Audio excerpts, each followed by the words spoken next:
我上礼拜其实就有注意到，这个可以移到中间来一点，那个光片，就可以移中间来，不然我会挡到我们后面3位美女，我都看不到她们的脸。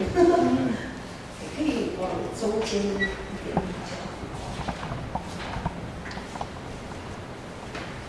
对，这样你就可以看到美美的脸哈，就不会有人被遮到。好。前一阵子我们都知道有世足赛，世足赛其实它还有一个跟它重叠的一个新闻，跟足球也有关系的，就是在泰国有一群足球少年，他们被困在一个洞穴里面。有人知道这个新闻吗？知道。好，大概知道了哈。他们就是有一群有一个足球队，少年足球队，他们很好奇他们里面当地人的睡美人洞，他们就很好奇，想要到那个洞穴里面去探险。他们就勾结他们的教练啊，教练我们去里面探险，好想知道里面是怎样。好，然后教练拗不过他们，因为教练其实跟他们感情都很好。拗不过他们的情况下呢，就带着他们进去洞穴里面去探险。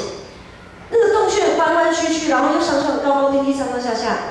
当他们一路往里面探索的时候，就没有发现，外面的水势啊。可能有下雨吧，还是怎么样？就是水势就淹起来，把他们的回头路就淹没了，他们就回不去了。好，于是就开始在里面等待救援，然后最后好几天过去之后就救出去了。好，这件事情的起头是一群少年想要探险，这件事情的结局就是他们很顺利的被救出来。在这个很大的一个事件当中，其实有很多，我们细细去想。有很多小小的循环，有很多小小的开始跟结束的循环。我们先看第一个开始跟结束。第一个，他们兴奋探索，然后发现，然后他们想要回头，回不了头，回不了家，那是一个结束。他们被困在睡美人洞的那个洞穴里面。这个小循环带来一个这样子的结局。这个结局呢，当他们碰到了这样子的困境的时候，该怎么办？教练就跟他们讲说，现在要冷静，不要慌张，因为泰国他们有那个他们的信仰，就是他们可以打禅啊、静坐啊，这样类似我们现在的祷告。以我们的信仰语言就是说，好，我们赶快坐起来安静祷告，那等候。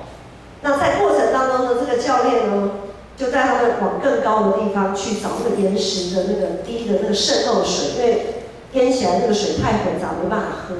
毕竟没有食物，什么都没有带，没有食物吃，至少要水喝。好，这是他们很冷静去面对的一个新的一个挑战，就是一个开始，这是另外一个循环的开始。他们冷静，稳住阵脚，耐心等候，在洞穴里面什么都没有的情况下，他们耐心等候，这是另外一个开始。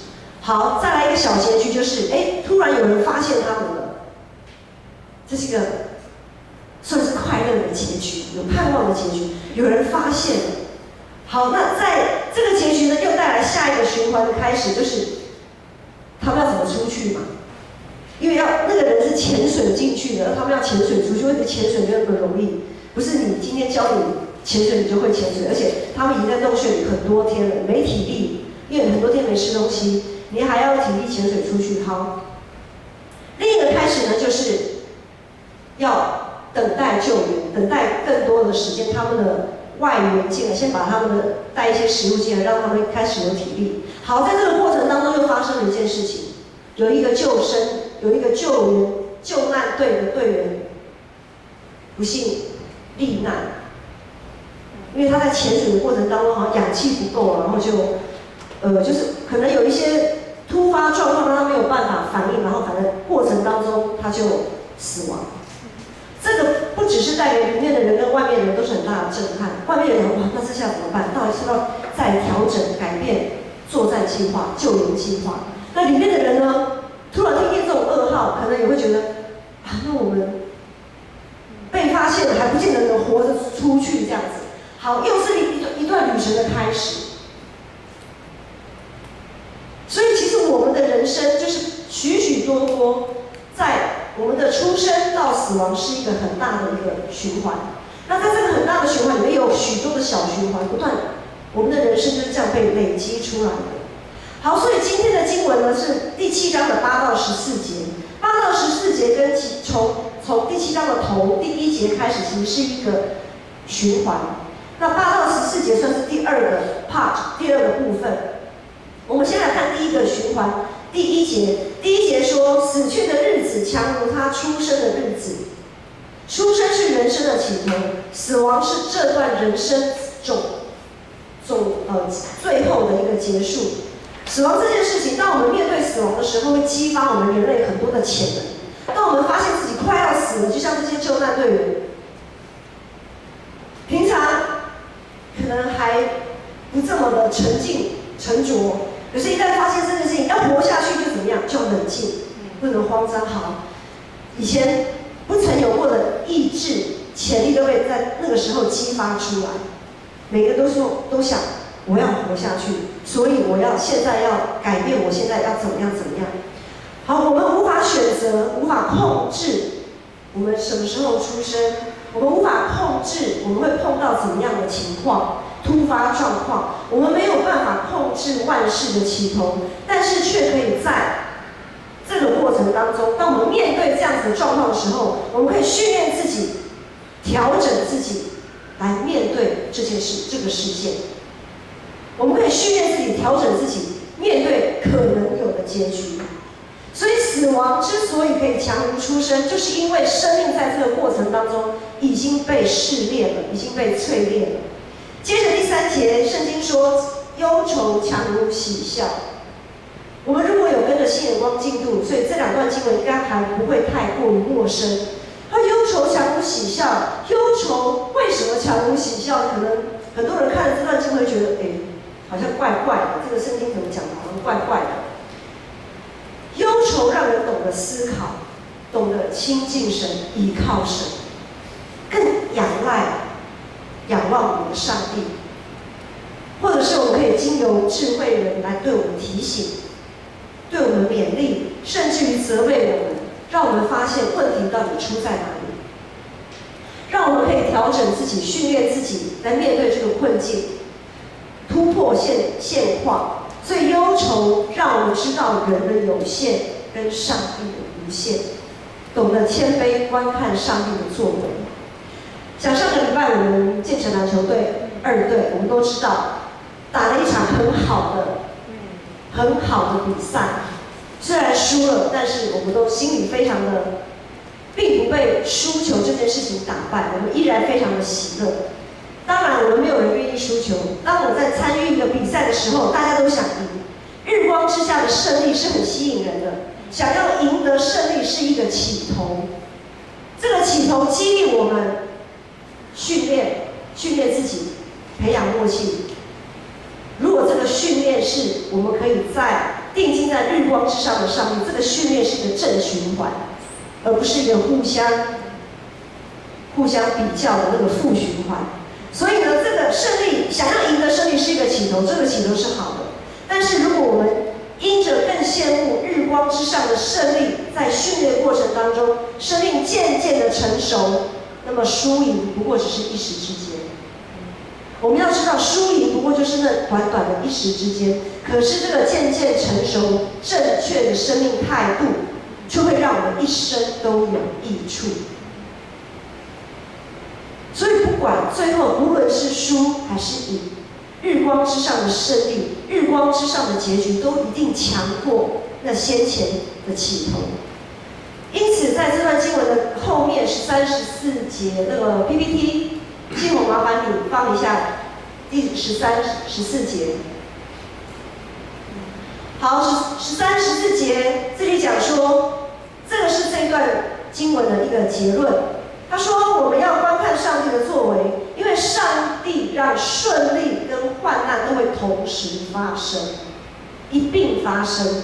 顺利有时，患难有时，赢球有时，输球有时。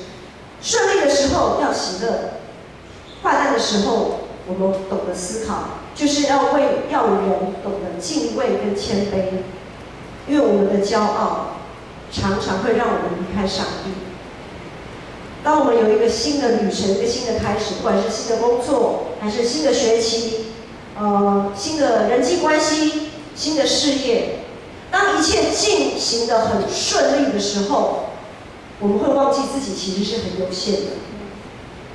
于是，智慧人，即使是智慧人，也有可能会变成无知的愚昧人。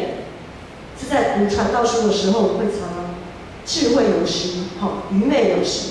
为什么智慧人有时候可能会变成愚昧人呢？比如说，生意人，他有利可图的时候，当他有利可图的时候，他可能会忘记初衷，他可能会忘记当初他该守住的原则，他就会做一些骗博，或者是做一些欺骗的一些事情。好，那原本心存谦卑的人，如果人不知道自己的有限，原本心存谦卑的人也可能会变得很自我，会变得很骄傲。比如说有些我在工作上从基层开始做，开始往上爬，主任、主管，各个阶层的经理、副理、经理等等之类的。我们一开始可能是心存谦卑，可是呢，等到我们爬到一个位置的时候，可能那个谦卑已经不见了。主管照理讲是应该要带更多的人可以一起来经营，可是呢，有些主管他自我，他骄傲，他自己抢 case。我是组长，我是主任，我还去偷抢我下面业务员的 case， 就开始变得自我骄傲。所以在箴言书，我们看是箴言书30章8到9节的时候，有一个智慧人雅古尔，他的祷告是这样子的：他说：“主啊，求你使虚假跟谎言远离我，使我不贫穷也不富足，赐给我虚用的饮食，免得我饱足就不认你说耶和华是神。”我们之前读过的约伯记，我们都知道约伯他有通过在顺境时的考验。他在他饱足的时候、顺利的时候，他并没有忘记上帝。可是当突然那个困境突然临到他的时候，我们知道约伯就开始埋怨，说：“为什么上帝？你为什么让我碰到这些事情？你为什么让我碰到这样的事情？”他开始对上帝提出许多的质问，上帝却在最后才回答约伯说：“你可废弃我的判断。你岂可定我为有罪，好显自己为义？你在质疑我，就代表是我是错的，你是对的喽。你这样质疑我对吗？你显得自己为义吗？你有上帝那样子的膀臂吗？”上帝不断用他的创造来回答约伯，在最后约伯记的最后那几个段落，其中我不晓得大家在读约伯记怎么发现，上帝用他所创造的河马来回答这件事情。河马，好奇怪啊！河马，大家应该平常很少会见到河马。河马，上帝怎么说他的创造？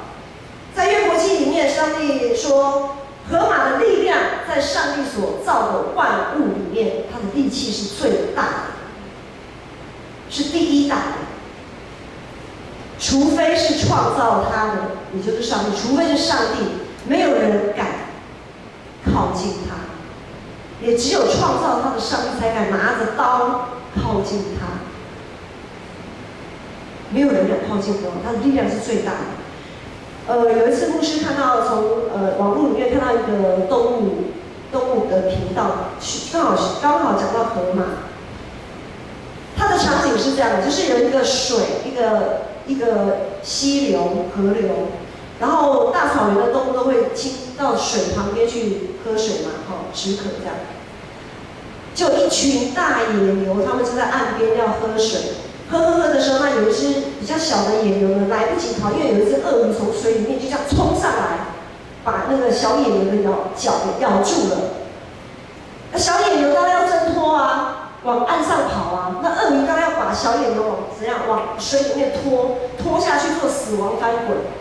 因为鳄鱼就是用死亡翻滚来撕裂它所咬到的猎物。好，就在这个拉扯，在水岸边这样拉扯的过程当中，一群野牛在旁边看了也不能怎么办。鳄鱼根本也不甩它们，它继续咬它的好不容易到口的猎物。就在拉扯的过程当中，小野牛眼看着他就要输了，他眼看着就要被鳄鱼一步一步的拖到水里面去。突然发生一件事情，有河马从水里面接近鳄鱼。这个时候，鳄鱼二话不说，鳄鱼的嘴巴很大，然后又有牙齿，它二话不说就放开了，赶快跑。其实河马我们在一些童话书或者是动物园里面看，它嘴巴是很大，没错啊。我好像曾经看过一个百科的介绍说，河马是嘴巴张得最大的一个动物，可是它的牙齿不多它好像没什么牙齿。可是鳄鱼的嘴巴也很大，牙齿多，鳄鱼还怕河马。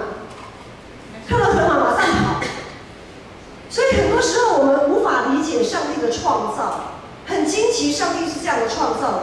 更多时候我们无法理解上帝为何让某些事件来发生。很多时候我们都想要弄清楚这件事是怎样，为什么怎样。但是想要弄清楚的这个背后，其实说明了我们每一个人都很想要有所把握。我们都不想碰到失控的状况。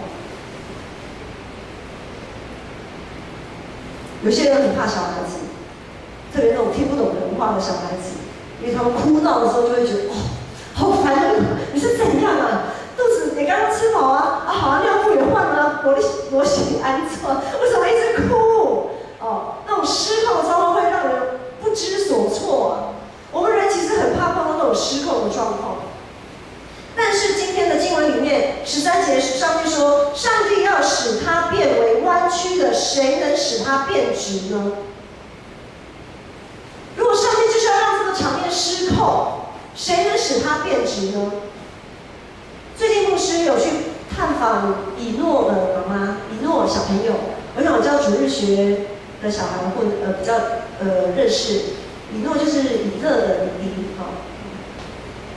以诺从小他有癫痫，他在3岁的时候，他的发展又比较迟缓，他的成长是比较迟缓，他有癫痫，他在3岁的时候大发，就癫痫大发，就更严重。那在这个过程当中，以诺的妈妈那天跟牧师传道，还有去探访的同工分享说，其实在过程当中他非常的痛苦。不只是面对自己孩子这样的情况的痛苦，另外一个痛苦是来自于周遭的朋友，因为很多人都给他建议，非常多的建议、偏方，什么都有。除此之外，还有人甚至说因为怎么样，所以怎么样，来怪罪到他的头上。所以那种压力，那种身心灵的压力，不只是自己内在，还有外在的压力，压得他喘不过气。可是这一路走来，他就说，这个事件让他学习放下、放手、交托。好吧，我就把我的脚步放慢。他说，当他愿意放慢脚步的时候，当他愿意配合以诺，而不是一直要求以诺来配合他的时候，他发现了许多生命当中的美好。他说，当以诺有一点点小小的进步，他就非常的开心。这个开心可以让他持续很久很久。我们就是太正常了，很多事情我们认为理所当然，所以我们的小确幸这么难去找到我们生命当中的小确幸。当我们处在一个弯曲崎岖的道路上的时候，如果我们愿意承认自己其实真的是有限的，我们就会懂得谦卑忍耐，变得柔软，变得容易调整自己，接纳当下，懂得在逆境中仰望上帝而站稳的这个结局，就会胜过我们自以为该如何的那个起头。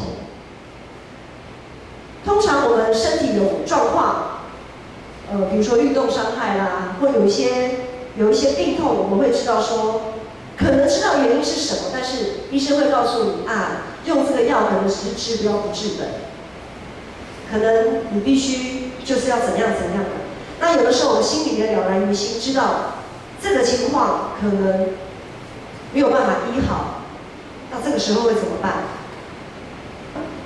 和平共存吗？我们只能跟他和平共存，不然呢？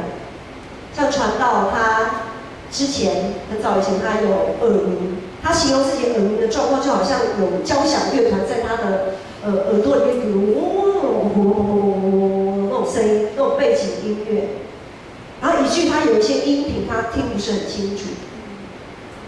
医生说做了很多的检查，然后医生说啊这没有办法，吃药也没有什么用，你就跟他和平共处吧，你就当做背景音乐好了，这么好，每天都有人演奏交响乐给你听，免费的，这样，不然能怎么办？我们就只能接纳，跟他和平共存。好啊，那现在我们在教会，我们都是有限的人，我们都是有病的人，因为健康的人不需要医生。我们就是因为我们有病，我们需要耶稣基督，我们需要这位医生。请问，我们都有病，有些病可能也好不了。我们每一个人都有每一个人的限制，很多事情都没有办法改变。我们知道有些人讲半天他也是那个样子，或怎么样他就还是那个样子。很多事情我们没办法改变，我们也不应该对自己有过多的期待。就很多事情我们一直都在懊悔，一直在懊悔说啊，我怎么又同样的错我又犯？啊，明明我就知道那样，但是我就是奇怪，就是做不到。同样的错误不断的在发生，我们不应该对自己有过度的期待，也不应该对他人有过度的期待。过度的期待是什么？什么叫过度的期待？过度的期待就是超过上帝计划之外的期待，就叫做过度的期待。因为如果连上帝他都无法用他的话语，无法用他在让我们在团契当中彼此的塑造，无法用环境来磨练一个人，去改变一个人，或者是说上帝就是要这个人这个样子，上帝使他变为弯曲的，谁能变直呢？上帝使用义人，也使用不义的人。身为有限的人，我们如何能测透上帝的计划？所以我们应当放下不合宜的期待，因为不当的期待是自私的，是骄傲的，是有控制欲望的。最近有一部电视剧，它的剧的标题是“你的孩子不是你的孩子”，也就是说，他是要奉劝，透过这个电视剧奉劝这些父母，你不要想要控制你的孩子，因为你的孩子不是你的物品，不是你的孩子，你就是引导他、协助他、帮助他，但是你不要控制他。每个人都有属于自己的人生，每个人都要自己与上帝面对面。我们总要保守自己的心，胜过保守一切。我想在大家都知道说，在教会里面，我们常常会听到、会发现，某些人会对其他人的言行举止会做一些讨论，很有兴趣，就某人说了什么做了什么啊，某人说了什么做了什么啊，好像怎样啊，怎样，会讨论这些事情。特别是有一些人的言行举止超过他能够接受的范围的时候，哇，他就非常的会提供自己的意见，或者是对他人评头论足，因为他不想面对失控的状态。今天的经文告诉我们，即使有一个不尽如人意的起头，因为我们无法控制怎样的状态会突然跑出来。即便我们面对的是一个不尽如人意的起头，但是我们要愿意承认自己的有限。有限在哪里？我们人的有限就是我们没有办法欣赏每一个人，我们没有办法看每一个人都觉得哇好棒好棒哦好赞好赞哦，哇做这个真不错，说那个真好，没有办法啦，我们没有办法对每一个人都抱持着欣赏的态度，就些菜我就是不爱吃啊，我就是不爱吃青椒啊，看到青椒我就怕死了，我就是不敢吃闻到芹菜的味道。这就是人的有限，怎么办？今天我们如果一个肢体、一个手受伤了，然后没有办法好，我们剁掉说我不要它吗？不行啊，还是在我们身上，然后变天了，它就会酸痛酸痛你也得接纳它。它让我们不舒服的时候，你也得接纳它，它就是我们的肢体，它就是我们的肢体。我们必须要谦卑，承认自己的有限，接纳主内的弟兄姐妹，接纳主内的弟兄姐妹，谦卑顺服在主的大能，我们就可以有一个胜过起头的那个结局，有一个日光之上的结局，因为我们的生命已经被调整的不一样了。可能你看他真的是很讨厌，你真的是不喜欢他的所作所为，但是我们必须要调整，我们必须调整自己。当我们可以接纳他，没有说一定我们要心灵诚实嘛，没有说一定要说假话，说明明就是不喜欢，还要故意讲说不错不错，不是不是要大家虚伪，就至少接纳，至少我们懂得接纳，承认说好吧，主啊，我认了，我真的没有办法对他有好感，但是求你帮助我，不要每次看到他，我的心情就被影响。冲突有时，和平有时。当我们的生命变得不一样的时候，因为教会是个有机体，生命总是会起起落落。我们有的时候会灵性比较好，有时候灵性会走到低谷。我们都会讲，每一个人都一样，所以我们都是生命有起起伏伏，高高低低 ，OK， 在所难免。我们总是要提醒自己，常常提醒自己，不要成为别人的绊脚石。也警醒自己，不要那么玻璃心，那么容易就被影响。不要因为别人怎样怎样，就影响了自己，无法定睛仰望日光之上的上帝。在约翰福音的最后，约翰福音最后有一段彼得跟耶稣说的话。彼得他很好奇，耶稣他所爱的一个门徒，最后会怎么样？他的未来会怎么样？因为在这之前，耶稣已经告诉彼得你会怎样怎样的，那彼得就很好奇，那他呢？那个人呢？那个人的未来怎么样？耶稣怎么回答他？耶稣跟彼得说，他的未来如何跟你没有关系，你只管专心的跟随我。别人的生命会怎么样？那是在上帝的手里，跟我们没有关系。我们只管专心的跟随主。我们的信仰是否能不被环境影响？我们每一个阶段，生命当中每一个阶段的结局，是否能赢过它的起头？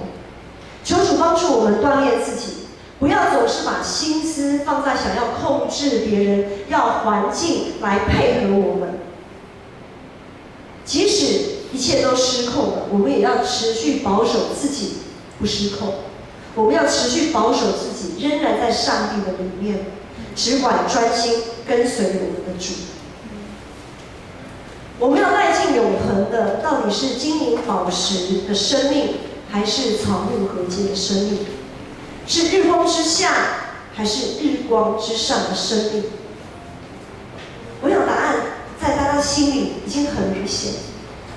接着我们要透过这首诗歌《避难所》来唱出我们对主的渴望，我们一起起立。因为在起头跟结局的过程当中，的确很不容易。当有一些困难，当我们面对一些不合理、无法想象的事情的时候，我们的生命很焦灼、很痛苦。因为这个世界让我们很想有所控制，这个世界让我们很想靠自己的力量来胜过这一切，但是环境又告诉我们，真的很难，很多现况我们很难改变。我们是否能够在主里面得到安慰、得到安息、得到力量？我们的主是我们的避难所。我们要一起来向我们的主唱一首爱的歌，求主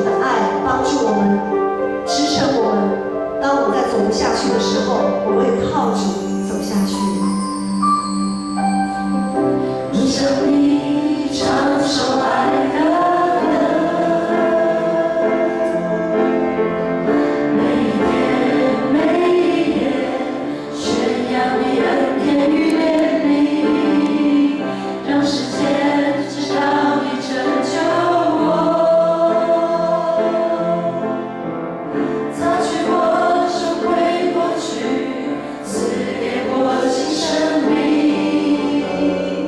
主，我永远不离开你，唯有你是我避难所，你的生命居住在我心，一生要紧紧跟随你，每一天我要更多亲近你，渴望能见你面，依偎在你怀里，我一生永不离开你同在，我心因你改变，我不再像从前，不再像从前。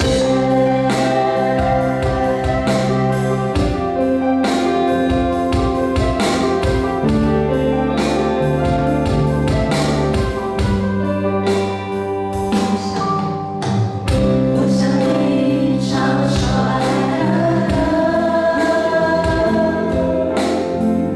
每天每一夜宣扬你恩典与怜悯，让世界知道你拯救我。擦去我收回过去，赐给我新生命。主，我永远不离开你，唯有你是我避难所，你的生命居住在我心，一生要紧紧跟随你，每一天我要更多亲近你，渴望能见你面，依偎在你怀里，我一生都不离开你同在，我心因你改变，我不再像从前，每一天我要更多亲近你，渴望能见你面，依偎在你怀里，我一生都不离开你同在，我心因你改变，我不再像从前，不再像从前。亲爱的父神，亲爱的父神，我们感谢你，我们感谢你成为我们每一个人生命当中的避难所。或许在我们的生活当中，我们现在正面对到了一些困难，我们正在拉扯，我们正在跟这个世界来对抗。主啊，求主你帮助我们。当我们好像那个小野牛要被鳄鱼给拖到水里面去，要被吞吃的时候，主啊，主啊，你的力量是我们的盼望。主，你是信实的，你是慈爱的，你的避难所常常时时刻刻为我们敞开。求主你的圣灵带领我们进到你的里面，当我们在危难的时候，能够进到你的里面，重新得力。主啊，让我们更多的安静，更多的降服，更多的谦卑，在你的里面亲近你，渴慕你，渴慕你的力量，渴慕你的力量，渴慕你的同在。主，当我们真知道这一切的时候，主，我们就可以有一个新的起头，有一个新的开始。主啊，谢谢你，让我们知道我们每一天，让我们每一天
来领受上帝的祝福。